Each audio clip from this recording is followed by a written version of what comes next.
रहे हैं।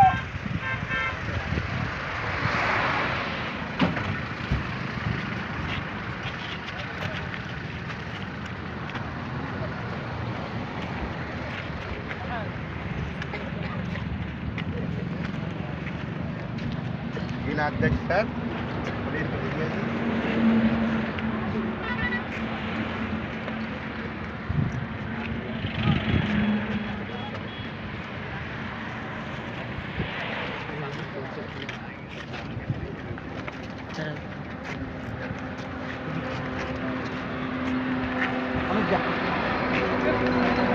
जब तक तुम्हारे हाथ मेरे हाथ में रहे, शाखों से टूट जाए वो पत्ते नहीं है हम, आंधी से कोई कह दे कि औकात में रहे। आदरणीय ओम प्रकाश राजभर जी का इन्हीं पंक्तियों के साथ स्वागत करते हुए एटा और काशगंज की धरती पर भूल भूल स्वागत, वंदन और अभिनंदन।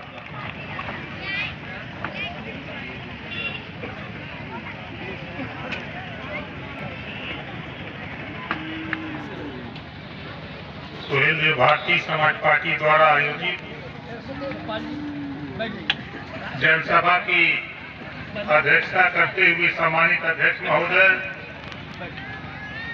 संचालक महोदय, समझ में आ रही है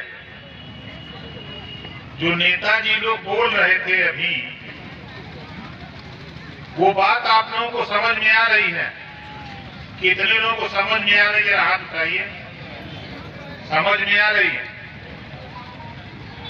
अच्छा, यहाँ जितने लोग आए हो, देखो हम भाषण नहीं देते हैं, हम आपसे सवाल जवाब करना चाहते हैं। यहाँ जितने लोग हो, कितने लोग बिजली के बिल से परेशान हो, जरा हाथ उठाओ। हमारे संजय नायक जी हैं, खड़ा हो जाइए। जोरदार ताली बजा करके स्वागत करिए संजय नायक जी का। अब आप बताओ, अभी हमारे डॉक्टर संतोष पांडे जी आपको समझा रहे थे, इस देश में आपके पैसे से, इस देश में आपके पैसे से देश के अमीरों के कर्जे माफ हो रहे हैं। अब आप कहोगे कि हमारा पैसा, आप साबुन खरीदते हो, सलाई खरीदते हो, कपड़ा खरीदते हो, दाल खरीदते हो, कोई भी सामान मार्केट से खरीदते हो, उस पे आपसे टैक्स लिया जाता है। वही टैक्स का पैसा देश का बैंक है, जो सरकारी बैंक है, रिजर्व बैंक ऑफ इंडिया, उसमें जमा होता है। उस पैसे को जब देश का अमीर फैक्ट्री चलाने के लिए, कल कारखाना खोलने के लिए लोन लेता है, जब वो नहीं दे पाता है तो सरकार से कहता है हम नहीं दे पाएंगे, तो सरकार उसको डिफॉल्टर घोषित करती है। ये अब नहीं पैसा दे सकता सरकार का, डिफॉल्टर घोषित करके लाखों करोड़ रुपया अमीरों का कर्जा माफ हो सकता है। तो भारतीय समाज पार्टी यही चाहती है कि ये घरेलू बिजली का बिल जो गरीब नहीं दे सकता, इसको भी डिफॉल्टर घोषित करके इनका भी कर्जा माफ कर दिया जाए। आप बताओ, ये कर्जा माफ होना चाहिए कि नहीं माफ होना चाहिए? कितने लोग माफ कराना चाहते हो? लेकिन सोच लो, ये लड़ाई बड़ी कठिन है। अभी हम लोग तो समझा रहे हैं आपको कि आपकी जो समस्या है, घरेलू बिजली का बिल माफ कराने के लिए हम लोग समझा रहे हैं। अभी आपके बीच में कुछ लोग आ जाएंगे, वो नारा लगा देंगे कि हिंदू खतरे में है। तब आप क्या करोगे? तब तो हिंदू तो बचाने के लिए लड़ जाओगे। इस देश में ना हिंदू खतरा में है, ना देश खतरे में है। अगर कोई खतरे में है तो नेताओं की कुर्सी खतरे में है, कहीं कोई खतरे में नहीं।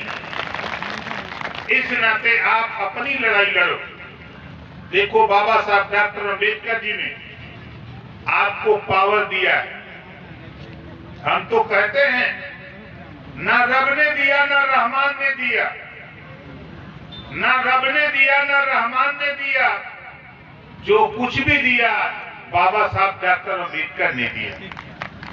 पढ़ लेना इतिहास। आप बताओ तुझे वोट देने का पावर किसने दिया है? बाबा साहब डॉक्टर अम्बेडकर जी ने। क्यों दिया है?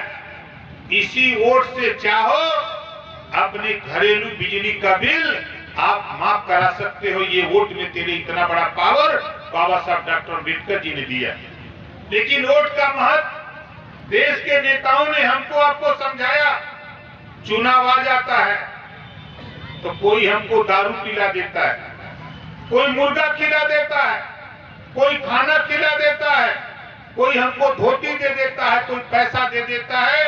हमारा कीमती वोट लेकर वो लखनऊ और दिल्ली चला जाता है। हम अपने गांव में घर में बैठकर बिजली का बिल माफ कराने के लिए परेशान रहते हैं।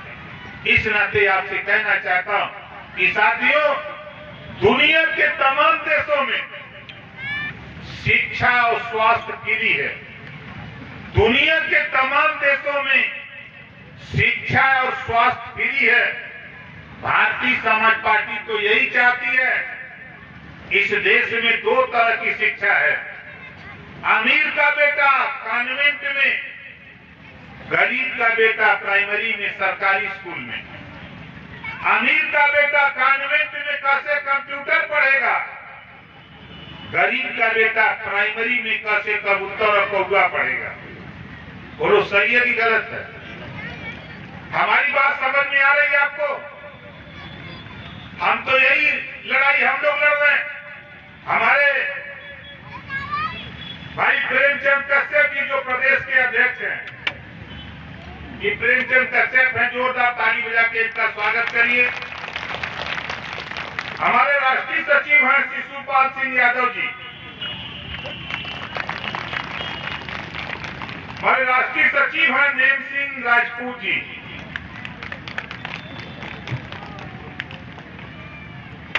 राष्ट्रीय सचिव महिला प्रकोष्ठ श्रीमती उषा साक जी, राष्ट्रीय उपाध्यक्ष हैं हरीश नायक बंजारा जी। जोरदार ताली बजा करके इनका स्वागत करिए। हमारे राष्ट्रीय सचिव हैं रमाकांत कश्यप जी। आप बताओ, ये लोग तो चाह रहे हैं, भारतीय समाज पार्टी चाह रही है, इस देश में जब संविधान एक है, प्रधानमंत्री एक, राष्ट्रपति एक, संविधान एक, तो जो पढ़ाई कॉन्वेंट स्कूल में हो रही है वही पढ़ाई सरकारी स्कूल में लागू होना चाहिए। एक समान शिक्षा, चाहे वो अमीर का बेटा हो चाहे गरीब का बेटा हो, एक समान शिक्षा और फ्री शिक्षा। कॉपी किताब फीस दवाई भोजन वजीफा कपड़ा जूता मोजा टाई बैग, जरूरत पड़ेगी तो बच्चों को साइकिल भी फ्री में देकर बिना पैसा में पढ़ाने का कानून हम देश में लागू करने के लिए हमारे साथी यह मेहनत कर रहे हैं। आपके इलाके एटा और कासगंज का इलाका जो इधर का, आप बताओ कितने लोग चाहते हो कि एक समान शिक्षा लागू हो जाए? आज अपने एटा और कासगंज के जिले दो पकड़ो, दोनों जिले में देखो बंजारा दरोगा नहीं मिलेगा, कश्यप दरोगा नहीं मिलेगा, नाई गोड़ पाल प्रजापति नहीं मिलेगा, आरा कर्कवंशी बंजारा बहेलिया नहीं मिलेगा। क्यों नहीं मिलेगा? कारण यही है कि दो तरह की शिक्षा है। अच्छी शिक्षा जो कॉन्वेंट में पढ़ने वाला पास हो जाता है और सरकारी स्कूल में पढ़ने वाला फेल हो जाता है। इसी नाते भारतीय समाज पार्टी का मानना है कि एक समान अनिवार्य और फ्री शिक्षा देश में लागू कराने के लिए हम लोग संघर्ष कर रहे हैं और एक कानून देश में बनाना चाहते हैं। जो माँ बाप अपने बेटा बेटी को स्कूल ना भेजे, जो माँ बाप अपने बेटा बेटी को स्कूल ना भेजे, ऐसे माँ बाप को जेल भेजने का भी कानून बनना चाहिए। बोलो बनना चाहिए कि नहीं बनना चाहिए? बनना चाहिए ना। और तीसरी चीज हम क्या चाहते हैं, कोई भी गरीब, देखो हमारा अध्ययन है अपना, हम ऐसे विधायक गाजीपुर जहूराबाद विधानसभा से विधायक हैं, और हम अपनी विधानसभा के साथ साथ पूरे उत्तर प्रदेश में लगभग 10 करोड़ 11 लाख रुपया अब तक हमने गरीबों के इलाज के लिए दे डाला। 10 करोड़ 11 लाख रुपया गरीबों के इलाज के लिए दे डाला। ये मैं नहीं कह रहा हूं, सूबे के मुख्यमंत्री योगी आदित्यनाथ